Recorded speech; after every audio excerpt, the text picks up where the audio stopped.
Aujourd'hui, nous allons explorer le concept de catharsis tel qu'il a été développé par Aristote et repris plusieurs siècles plus tard par Sigmund Freud. La catharsis, un terme d'origine grecque, signifie purification ou purge et joue un rôle central tant dans la philosophie aristotélicienne que dans la psychanalyse freudienne. Bien que les deux penseurs appartiennent à des époques et des contextes très différents, ils partagent une vision similaire de la catharsis comme un processus de libération émotionnelle. Aristote, philosophe grec, introduit le concept de catharsis dans sa Poétique, un traité sur l'art dramatique. Pour Aristote, la tragédie a pour fonction de provoquer une catharsis des émotions de pitié et de crainte chez les spectateurs.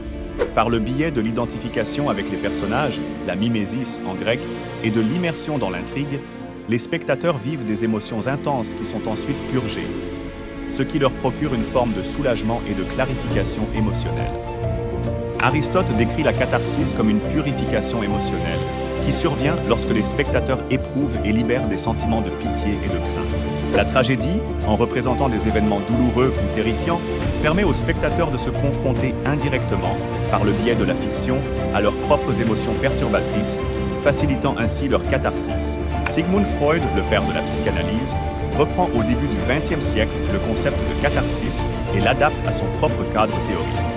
Pour Freud, la catharsis est un processus par lequel les patients libèrent des émotions refoulées, souvent issues de traumatismes passés, par le biais de l'association libre et de l'interprétation des rêves. Freud considère que les troubles psychologiques résultent de conflits inconscients et de traumatismes refoulés. La thérapie psychanalytique vise à rendre de tels conflits conscients, permettant ainsi leur résolution. Dans la thérapie, la catharsis se produit lorsque les patients expriment des émotions refoulées et revivent des expériences traumatiques dans un environnement sécurisé, facilitant leur guérison.